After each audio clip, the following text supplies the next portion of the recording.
Hello दोस्तों, welcome back to my channel learn classes में आप सभी को स्वागत करते हैं। यदि आप इस चैनल पर नए हैं तो प्लीज़ चैनल को सब्सक्राइब कर लीजिए, वीडियो को लाइक कर लीजिए और जो बेल आइकन है ना उसे ही प्रेस कर लीजिएगा, ताकि हम जब भी कोई वीडियो अपलोड करेंगे ना सबसे पहले वीडियो आपके पास पहुंचेगा। तो हम लोग क्या पढ़ रहे थे, हम लोग 11th क्लास का जो कॉमर्स सब्जेक्ट है ना उसके अंदर चैप्टर नंबर 5 के बारे में पढ़ रहे थे, जिसका नाम है accounting equation. ACCOUNTING accounting equation, EQUATION accounting equation. तो अकाउंटिंग इक्वेशन हम बताए थे कि अकाउंटिंग इक्वेशन जो है ना एक फंडामेंटल फार्मूला होता है जो किसी भी कंपनी या बिजनेस के financial position FINANCIAL financial position को बताता है। POSITION फाइनेंशियल पोजीशन को बताता है। इसमें ना 3 कंपोनेंट्स होते हैं। 3 कंपोनेंट्स कौन कौन से होते हैं? तो पहला एसेट, ASSETS एसेट्स। दूसरा जो होता है वह होता है कैपिटल, कंपोनेंट्स मतलब होता है घटक। तो 3 घटक होता है, पहला एसेट, दूसरा कैपिटल, तीसरा होता है लायबिलिटीज, LIABILITIES लायबिलिटीज। और इन्हीं तीनों कंपोनेंट्स को मिलाकर एक फार्मूला बनाया जाता है। और फार्मूला क्या होता है? तो एसेट, ASSETS एसेट्स बराबर capital plus liability, LIABILITIES liability. अगर इसको ये बराबर के इधर वाले सिंबल को मतलब राइट वाले को राइट हैंड साइड कहते हो, आप कह सकते हैं। और बराबर के यानी जो इक्वल है ना, इक्वल के राइट साइड को RHS और लेफ्ट साइड को LHS कह सकते हैं। और ये हमेशा यानी LHS बराबर RHS हमेशा होगा, यानी ये 100% बराबर होगा, यानी एसेट बराबर कैपिटल प्लस लायबिलिटी हमेशा बराबर होगा। तो हम लोग अकाउंटिंग इक्वेशन के बारे में बहुत ही बारीक और बहुत ही बढ़िया से हम लोग पहले वीडियो बना के उस पर पढ़ चुके हैं। और हम आपको बहुत बढ़िया अकाउंटिंग इक्वेशन के बारे में समझाए भी थे कि अकाउंटिंग इक्वेशन होता क्या है। अकाउंटिंग इक्वेशन के सारे बारे में जितने भी डिटेल हो सकता है सभी आपके मतलब इसके बारे में सभी चीज़ बता दी है। तो यदि आप वो वीडियो नहीं देखे हैं तो मेरा इसी चैनल पे लर्न क्लासेस यूट्यूब चैनल में वीडियो अवेलेबल है, आप जाके प्लीज़ देख लीजिए। हम लोग क्या करेंगे, हम लोग आज के वीडियो में ना अकाउंटिंग इक्वेशन यानी इस फार्मूला के बेस पर एसेट बराबर कैपिटल प्लस लायबिलिटी के आधार पर हम लोग कुछ क्वेश्चंस को करेंगे। ठीक है, तो चलिए शुरू करते हैं। सबसे पहले ना आप एक क्वेश्चन देख लीजिए। क्योंकि अकाउंटिंग इक्वेशन क्या कहता है कि अकाउंटिंग इक्वेशन का फार्मूला होता है एसेट बराबर लायबिलिटी कैपिटल प्लस लायबिलिटी और हमेशा बराबर होता है। कह रहे हैं कि so an accounting equation and the basic of following transaction. जो नीचे ट्रांजैक्शन दिया है ना, इस ट्रांजैक्शन के आधार पे आपको अकाउंटिंग इक्वेशन बनाना है। यानी अकाउंटिंग इक्वेशन मतलब एसेट बराबर कैपिटल प्लस लायबिलिटी के रूप में दिखाना है। यानी जो भी ट्रांजैक्शन है, इस ट्रांजैक्शन में जो एसेट है एसेट साइड में दिखाना है, जो कैपिटल है कैपिटल साइड में, जो लायबिलिटी है लायबिलिटी साइड में दिखाना है। और वो जब सब दिखाओगे ना, सही से दिखाएंगे, अकाउंटिंग इक्वेशन करेंगे तो हमेशा एसेट बराबर यानी लेफ्ट हैंड साइड बराबर RHS यानी राइट हैंड साइड यानी एसेट बराबर कैपिटल प्लस लायबिलिटी होगा। तो आप एक बार क्वेश्चन देख लीजिए, उसके बाद हम बहुत ही बढ़िया से आपको एक एक क्वेश्चन को एक एक ट्रांजैक्शन को रिकॉर्ड करते हुए एसेट बराबर कैपिटल प्लस लायबिलिटी कैसे फिट होगा, अकाउंटिंग इक्वेशन कैसे बनेगा उसको हम देखेंगे। ठीक है, चलिए शुरू करते हैं। अकाउंटिंग बहुत ही बढ़िया चैप्टर है, बढ़िया है, बस आराम ध्यान देने की जरूरत है। तो ऐसा एक फॉर्मेट होता है, मैंने पहले एक फॉर्मेट बना दिए हैं। ऐसा एक फॉर्मेट होता है, पहला जो सीरियल नंबर होता है 1 2 3 4 कलम होते हैं। पहला सीरियल नंबर का कलम होता है, इसमें सीरियल नंबर 1 2 जितने ट्रांजैक्शन होगा ना सीरियल नंबर में होगा तो सीरियल नंबर वाइज लिखते चलेंगे। पार्टिकुलर्स करिए, दूसरे जो कलम होता है उसमें पार्टिकुलर्स लिख दीजिए या ट्रांजैक्शन लिख दीजिए, दोनों एक ही बात है। तीसरा फार्मूला लिख दीजिएगा, अकाउंटिंग इक्वेशन का फार्मूला लिख दीजिएगा कि एसेट बराबर कैपिटल प्लस लायबिलिटी। तो पहला क्या कह रहा है, पहला ट्रांजैक्शन कह रहा है तो पहला सीरियल नंबर यहाँ 1 नंबर लिखते हैं। यहाँ पे जितना भी एसेट का नाम आएगा ना इस एसेट के खाने में लिखिएगा। जितना कैपिटल लायबिलिटी में अलग अलग लायबिलिटी का नाम आएगा तो इस खाने में हम जो जगह छोड़े हैं ना, फार्मूला के नीचे जो जगह छोड़े हैं, इसका मतलब यही हुआ कि जो जो एसेट में जो नया नया एसेट का नाम आएगा ना, एसेट आएगा उसका नाम लिखिएगा। जैसे कैश, मशीन, जो भी एसेट आएगा, कैपिटल मतलब बिजनेस का ऑनर का पैसा कैपिटल के कलम में लिखिएगा। और लायबिलिटी जो लायबिलिटी का नाम आएगा वो लायबिलिटी यहाँ पे लिखिएगा। ठीक है, तो चलिए शुरू करते हैं। पहला क्वेश्चन के पहला क्वेश्चन में पहला सीरियल नंबर क्या है, सीरियल नंबर 1 में लिखा है कि Sunil started business with cash. यानी सुनील ने बिजनेस शुरू किए और उस बिजनेस के अंदर कैश डाले। जो कैश क्या होता है, एसेट होता है। तो एसेट के कॉलम में लिखो, एसेट लिख दो यहाँ, कैश एसेट के कॉलम में कैश लिख दो। और चूंकि पहला ट्रांजैक्शन है तो यहाँ पे कितना लाया बिजनेस के अंदर, 1,50,000, तो प्लस 1,50,000 कर दो।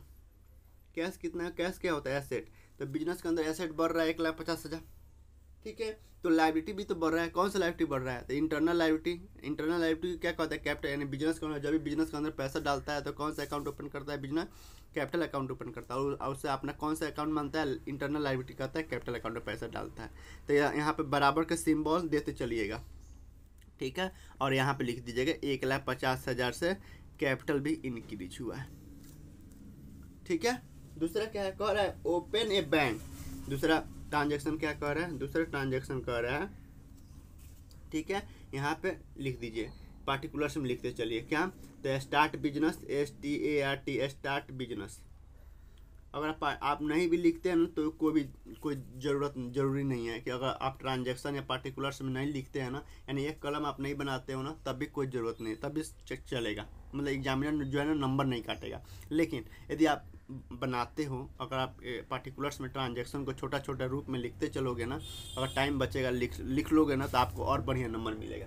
दूसरा ट्रांजैक्शन क्या कह रहा है, ओपन ए बैंक अकाउंट, यानी बिजनेस जो है एक बैंक अकाउंट ओपन किया और उसमें 25,000 रुपये डिपॉजिट किया आउट ऑफ कैश, ठीक है।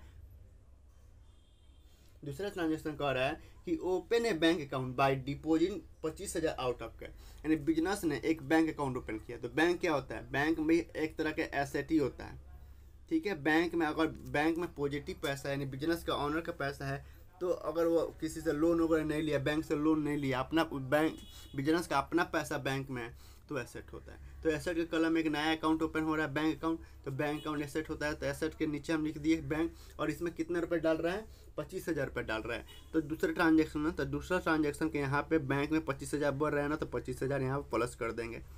तो आउट ऑफ कैश, जिसमें से मतलब 25,000 बैंक में डाल रहा है, तो कहाँ से डाल रहा है, तो कैश में से बैंक में डाल दिया, यानी बैंक अकाउंट ओपन किया और अपने कैश में से 25,000 रुपये बैंक में ट्रांसफर कर दिया। तो दूसरा ट्रांजेक्शन में 25,000 कम हो रहा है, तो माइनस 25,000 कैश कम हो रहा है। तो कैश एसेट है, और एसेट में दूसरे ट्रांजेक्शन में माइनस 25,000 कैश कम कर देंगे। और इधर कैपिटल में कोई मतलब नहीं हो रहा है, असर नहीं पड़ रहा है, यानी कैपिटल के अंदर कोई इंक्रीज डिक्रीज नहीं हो रहा है, और लायबिलिटी में कोई कुछ इफेक्ट नहीं पड़ रहा है। तो इसको ऐसे ही 0 कर देंगे। जब दो यहाँ पे क्या है, open A bank, open A bank and deposit, ठीक है। जब दो ट्रांजैक्शन कंप्लीट हो जाना, तो एक क्या करना है, बॉर्डर खींचना है, बॉर्डर खींचना है। अब बॉर्डर खींचने के बाद पहला और दूसरा ट्रांजैक्शन में क्या करना है, ऊपर नीचे प्लस माइनस करना है और न्यू इक्वेशन लिखना है। यहाँ पे पार्टिकुलर्स में क्या लिखना है, NEW, new equation, EQUATION, new equation लिखना है, न्यू इक्वेशन लिखना है और प्लस माइनस करना है। तो 1,50,000 रुपये कैश था, उसमें से 25,000 माइनस हो गया, कितना बच गया, 1,50,000, 1,50,000 पे 1 2 3 माइनस 25,000, 25 पे 1 2 3, कितना बच गया, 1,25,000 कैश बच गया बिजनेस के पास, 1,25,000 कैश बच गया। और बैंक में कितना रुपया बचा है, 25 रुपया, ठीक है। इधर हो गया। अब बराबर के इधर चलिए, राइट हैंड साइड हम कर लिया और left hand side as it is, capital as it is उतर जाएगा 1,25,000, ठीक है। और एक्सटर्नल लाइबिलिटी कुछ नहीं है, तो 0 एज इट इज उतर जाएगा। और जब भी न्यू इक्वेशन करिएगा ना, तो हमेशा देख लीजिएगा क्या राइट हैंड साइड और लेफ्ट हैंड साइड, यानी बराबर के लेफ्ट साइड में लेफ्ट हैंड साइड और बराबर का राइट में राइट हैंड साइड बराबर है कि नहीं है। तो 1,25,000 25 1,50,000 बिजनेस के पास कैश एसेट पड़ा है, एसेट में 1,50,000 एसेट पड़ा है, और लाइबिलिटी में 1,00,000 कितना, 1,50,000 लाइबिलिटी भी है। यहाँ सॉरी गलती कर दी, 1,50,000 लाइबिलिटी भी है, तो बराबर है न्यू इक्वेशन। फिर अब न्यू इक्वेशन बराबर हो गया ना, तब तीसरा ट्रांजेक्शन देखते हैं। तीसरा ट्रांजेक्शन क्या कह रहा है, सीरियल नंबर में तीसरा ट्रांजेक्शन लिखेंगे। कह रहा है कि ही सोल्ड हिज पर्सनल कार, यानी बिजनेस जो है ना, बिजनेस का ऑनर जो है ना अपना पर्सनल कार बेचा 50,000 का, और बैंक में फॉर्म के बैंक में डिपॉजिट कर दिया।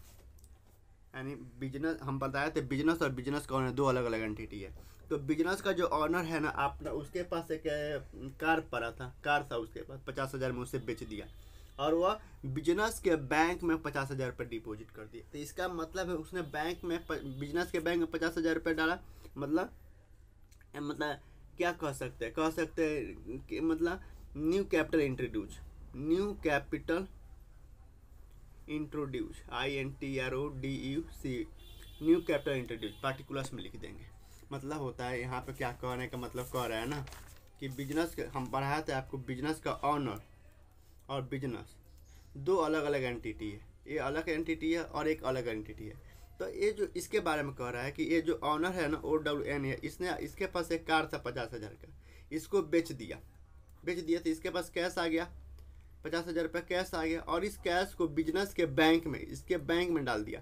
तो इसका बैंक प्लस हो गया, तो जब भी बिजनेस का ऑनर बिजनेस के अंदर लाता है तो कौन सा अकाउंट ओपन करता है बिजनेस, जब भी बिजनेस का ऑनर बिजनेस के अंदर पैसा लाता है, कुछ भी लाता है, तो बिजनेस क्या करता है, उसके कैपिटल अकाउंट को बढ़ा देता है। तो वही है, यानी नया कैपिटल इंट्रोड्यूस कर रहा है। यहाँ पे घुमा दिया थोड़ा कि अपना कैश, अपना कैपिटल बेच के, अपना कार बेच के तब पैसा ला रहा है। कहीं से लाया ना, उससे क्या मतलब है, 1,50,000 रुपया जो स्टार्ट किया है बिजनेस, तो कहीं से लाए, उससे हमको क्या करना है, बिजनेस के अंदर पैसा डाला है, बिजनेस उसका 1,50,000 कैपिटल बढ़ा दिया था। अब अपना बता रहा है कि अब यहाँ पे इन्फॉर्मेशन दे रहा है कि 50,000 कार बेच के तब पैसा ला रहा है। तो कार बेच के पैसा ला रहा है, बैंक में डाल दे रहा है। तो बैंक में तीसरे ट्रांजेक्शन के नीचे बैंक के कॉलम में लिख दो 50,000 इंक्रीज कर गया। जब 50,000 इंक्रीज कर रहा है तो इनका लायबिलिटी भी, इंटरनल लायबिलिटी भी 50,000 से बढ़ रहा है। कोई दिक्कत ही नहीं, बहुत ही ईजी चैप्टर है। ठीक है, फिर यहाँ 2 ट्रांजेक्शन कंप्लीट हो गया, एक न्यू इक्वेशन, एक नया ट्रांजेक्शन कंप्लीट हो गया। तो फिर इसको एक बॉर्डर खींचिए, न्यू इक्वेशन लिखिए, न्यू इक्वेशन। न्यू इक्वेशन में क्या आएगा, ऊपर नीचे जोड़ दिए, न्यू इक्वेशन जो पहले बनाए वो, और फिर एक जो नया ट्रांजेक्शन रिकॉर्ड किए उसको प्लस माइनस करो। 1,25,000 कैश एज इट इज आ जाएगा, 1,25,000 एज इट इज कैश आ जाएगा, यानी कुछ नहीं है यहाँ पे, और यहाँ पे भी कुछ नहीं है। और 25,000 बैंक में था, 50,000 और आ गया, कितना हो गया, प्लस 75,000 बैंक में आ गया। फिर यहाँ पे लायबिलिटी साइड में देख लो, 1,50,000 50,000 कितना होता है, 2 लाख होता है। 50,000 लाया था ना, 50 25 75, तो 1,50,000 75,000 और 1 लाख कैसे कैपिटल भी बढ़ गया भाई। यहाँ पे कह रहा है 25,000, कह रहा है 50,000 रुपये लाया, तो 50,000 कैपिटल भी बढ़ रहा है ना, तो 2 लाख हुआ ना, 2 लाख यहाँ पे हुआ, तो 2 लाख इधर भी हो गया। 1,25,000 इधर, 75, 25 35 70, और आउटसाइड लायबिलिटी कुछ नहीं, तो जीरो कर देंगे। फिर चौथा ट्रांजेक्शन देखेंगे। चौथा ट्रांजेक्शन क्या कह रहा है कि he purchase a building and furniture, 1 lakh का बिजनेस जो है 1 लाख का बिल्डिंग एंड फर्नीचर परचेज किया है। तो परचेज ट्रांजेक्शन में क्या लिखे हैं पार्टिकुलर्स में, purchase building and furniture BF, कितना खरीदा है, तो 1 लाख खरीदा है। तो बिल्डिंग एंड फर्नीचर क्या होता है, बिजनेस के लिए एसेट है। तो यहाँ पे एसेट के कॉलम में क्या लिखेंगे, building BUILDING, building and furniture, FURNITURE, furniture कितना खरीदा है, 1 लाख खरीदा है ना। तो 1 लाख क्या हुआ, 1 लाख रुपया बढ़ गया। तो यहाँ पे बिल्डिंग एंड फर्नीचर के नीचे चौथे ट्रांजेक्शन के सामने, बिल्डिंग एंड फर्नीचर के नीचे और चौथा ट्रांजेक्शन के सामने कितना लिख देंगे, 1 लाख रुपया कैश कर देंगे कि 1 लाख बिल्डिंग एंड फर्नीचर बढ़ रहा है। यहाँ कुछ नहीं है, यहाँ कुछ नहीं है, यहाँ कुछ नहीं। 1 लाख का बिल्डिंग फर्नीचर खरीदा है, तो पैसा भी तो दिया, 1 लाख रुपये कहाँ से दिया, तो कैश में से माइनस करके दिया, कैश दिया 1 लाख रुपया।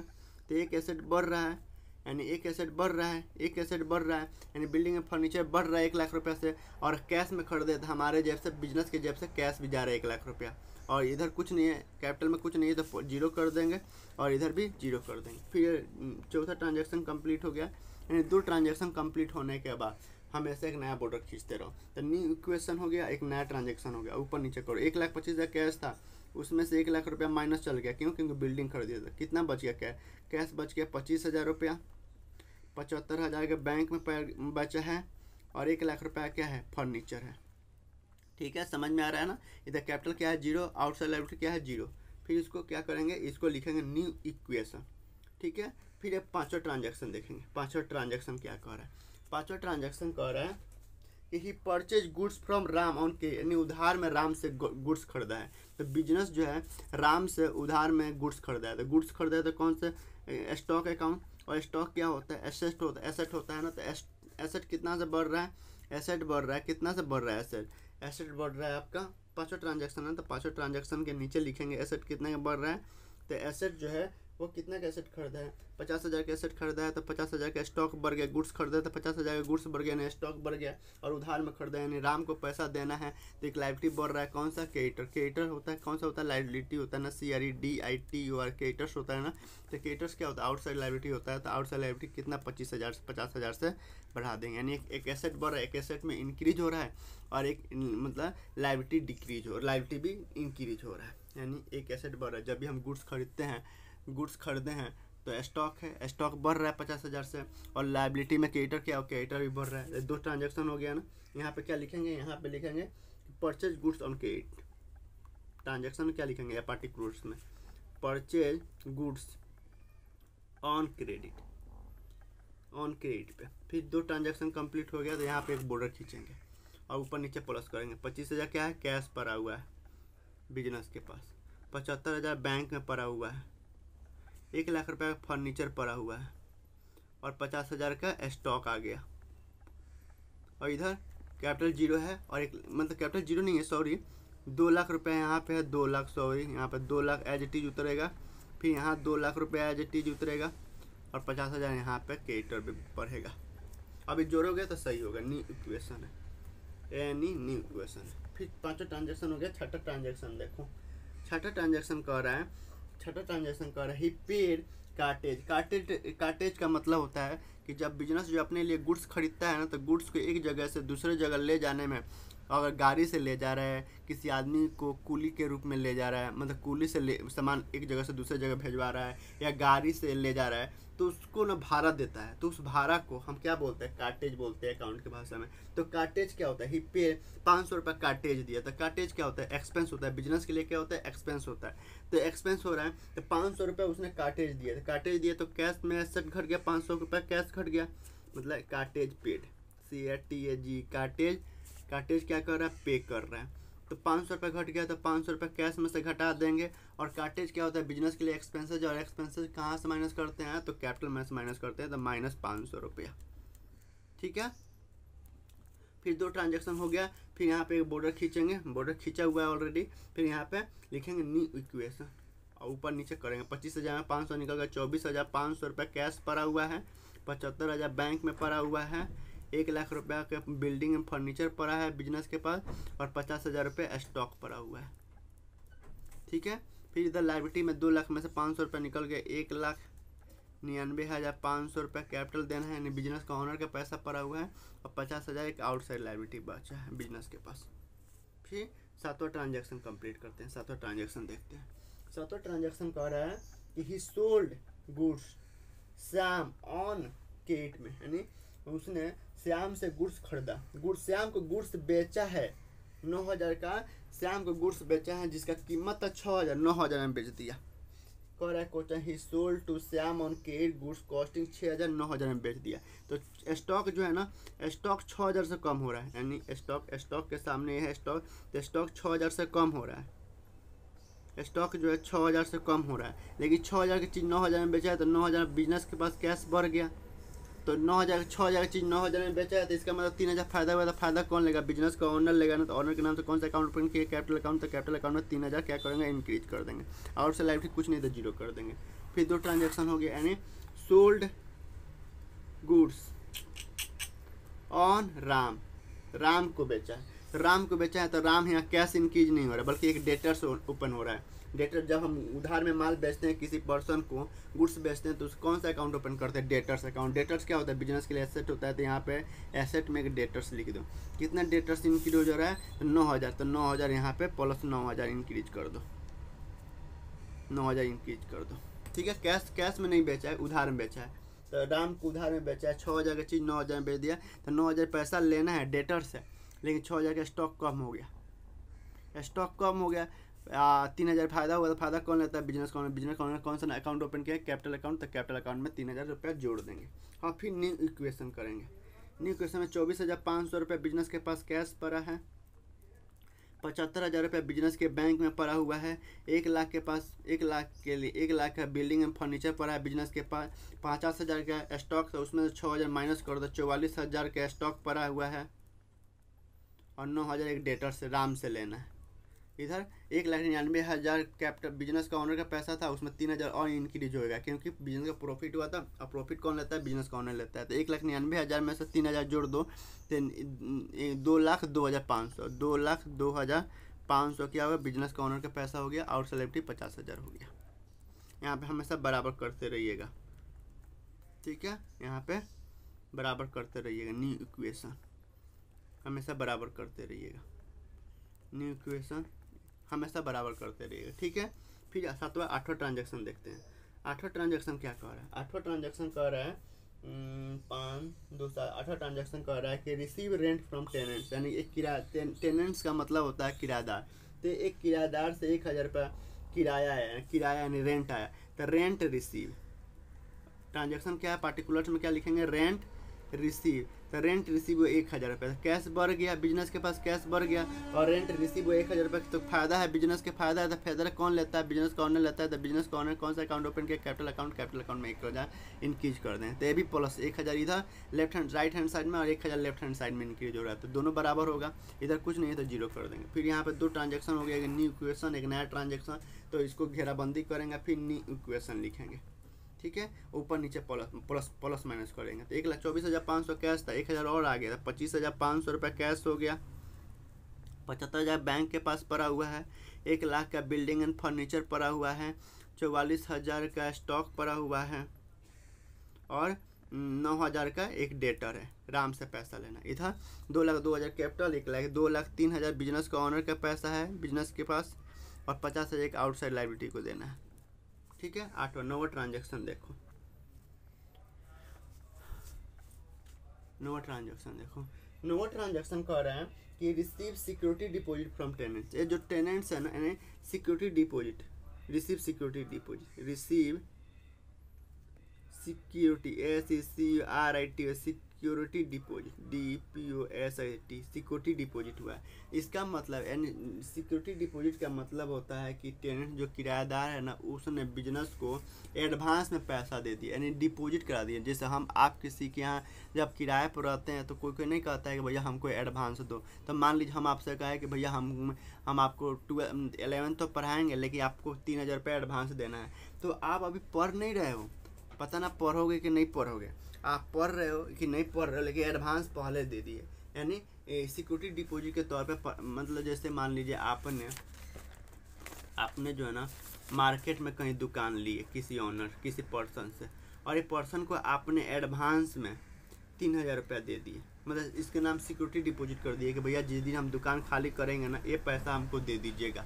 हर महीना आप इसको 1,200 रुपये किराया दे रहे हो लेकिन 3,000 रुपये एडवांस दे दिए, यानी सिक्योरिटी डिपॉजिट करा दिए हो कि भैया ये 3,000 रुपये सिक्योरिटी डिपॉजिट करो, डिपॉजिट के तौर पे आप रखे रहो, ठीक है? तो जिस दिन मैं दुकान खाली करूँगा ना 3,000 रुपये मुझे मिल जाएगा। तो बिजनेस को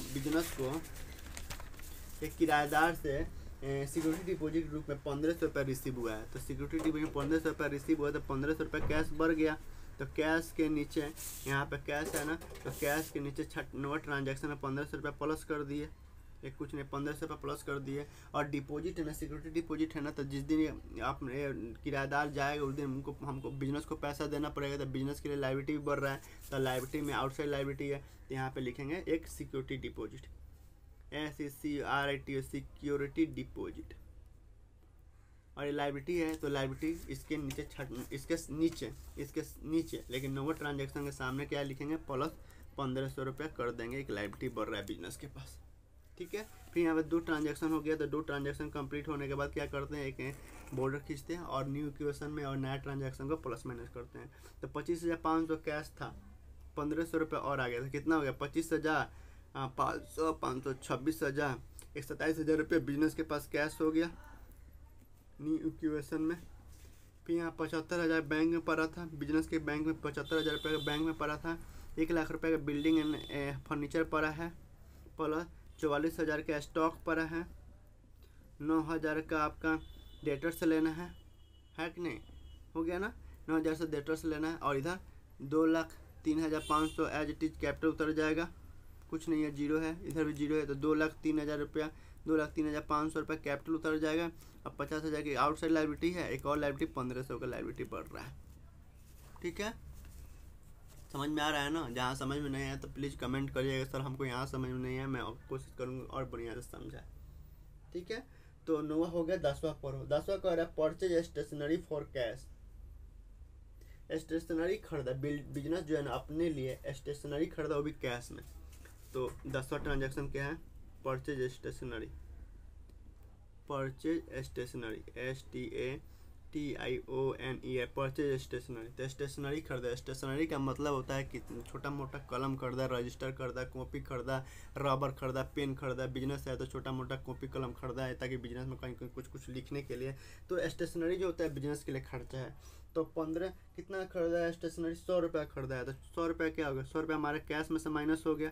और एक खर्चा है, तो खर्चा कौन झेलता है? बिजनेस अकाउंट में। बिजनेस अकाउंट में कौन सा अकाउंट ओपन किया? Capital account. तो कैपिटल अकाउंट में -100 कर देंगे। फिर यहाँ 2 ट्रांजेक्शन कंप्लीट हो गया। यहाँ पे घेरा लगाएंगे और यहाँ पे लिखेंगे न्यू इक्वेशन और ऊपर नीचे करेंगे। 27,000 में से 100 निकल गया, कितना बच गया? तो 26,900 रुपये कैश बच गया है। 75,000 रुपये का एक स्टॉक बचा है। 1 लाख रुपये का बिल्डिंग एंड फर्नीचर पड़ा है बिजनेस के पास। 44,000 का स्टॉक पड़ा है और 9,000 का क्या है? एक डेटर से लेना है। इधर 2,03,500 बिजनेस का ओनर का पैसा था बिजनेस के अंदर, और उसमें 100 रुपये माइनस कर दो तो 2,03,400। अब बिजनेस का ओनर का पैसा है बिजनेस के अंदर। 50,000 का एक लाइबिलिटी है, दूसरा लाइबिलिटी 1,500 का है। ठीक है, ठीक है ना? फिर 11वां ट्रांजेक्शन देखो। 11वां ट्रांजेक्शन कह रहा है कि इन्वेस्टेड इन शेयर पर्सनल 50,000। कह रहा है कि बिजनेस का ऑनर जो है ना अपने लिए शेयर परचेज किया है, यानी टाटा का शेयर।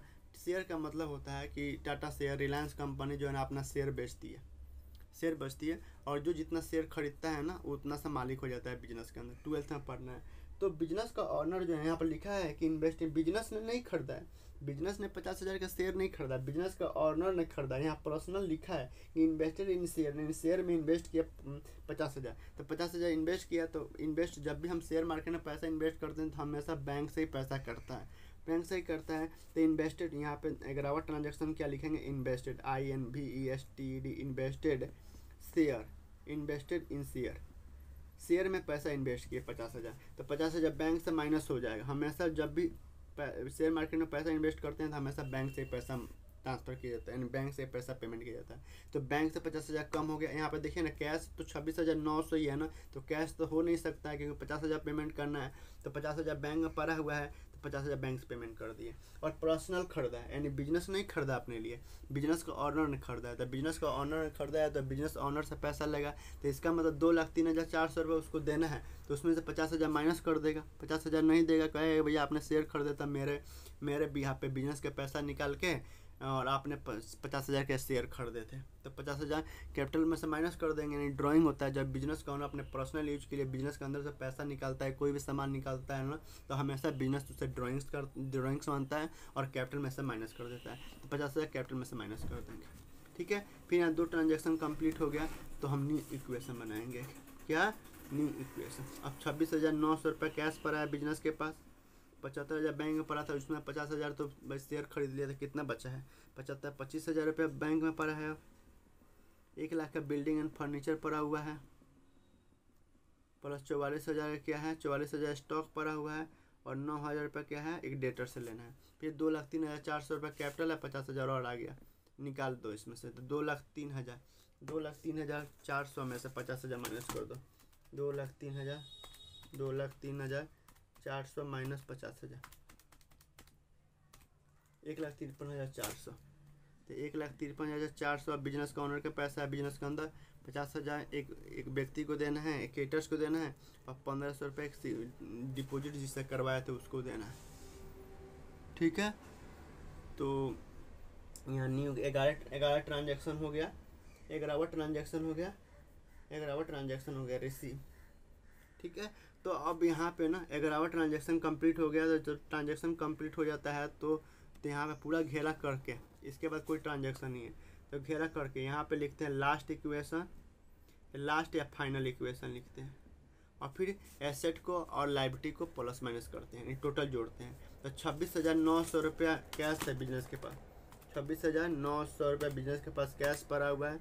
25,000 रुपया जो है बैंक में पड़ा है 1 लाख का, 2 दूचा 26,900 प्लस 25,000, 1 लाख रुपये का बिल्डिंग एंड एसेट पड़ा हुआ है। फिर 44,000